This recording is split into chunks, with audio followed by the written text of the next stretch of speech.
ശനിയാഴ്ച പുലർച്ചെ 3 മണിയോടെയാണ് ഒറ്റപ്പാലം വാണിയംകുളം പി.കെ. ദാസ് മെഡിക്കൽ കോളേജിലെ റേഡിയോളജി വിഭാഗത്തിലെ 2 ജീവനക്കാരികളെ ആത്മഹത്യ ചെയ്യാൻ ശ്രമിച്ച നിലയിൽ കണ്ടെത്തിയത്. നൈറ്റ് ഡ്യൂട്ടിയിലുണ്ടായിരുന്ന ഇവരെ ആസിഡ് ഉള്ളിൽ ചെന്ന് അവശനിലയിൽ കണ്ടെത്തുകയായിരുന്നു.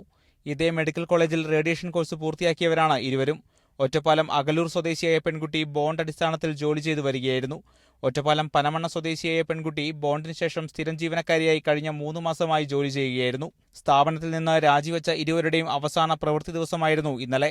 ഇരുവർക്കും സ്ഥാപനത്തിൽ നിന്ന് ഇന്നലെ സർട്ടിഫിക്കറ്റുകൾ തിരിച്ചു നൽകാമെന്നായിരുന്നു അറിയിച്ചിരുന്നത്.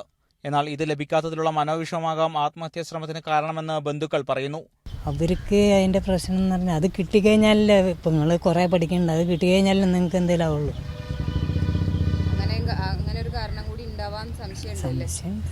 എന്നാൽ പെൺകുട്ടികൾ രണ്ടുപേരും തമ്മിൽ അടുത്ത സൗഹൃദത്തിലായിരുന്നു എന്നും വേർപിരിയുന്നതിലെ വിഷമമാകാം ആത്മഹത്യ ചെയ്യാൻ ശ്രമിച്ചതിന് കാരണമെന്നുമാണ് മാനേജ്മെന്റ് പറയുന്നത്. അത്യാസന്ന നിലയിലായ ഇരുവരും തീവ്രപരിചരണ വിഭാഗത്തിൽ ചികിത്സയിലാണ്. Ottapalam first class judicial magistrate ആശുപത്രിയിലെത്തി മൊഴിയെടുത്തു.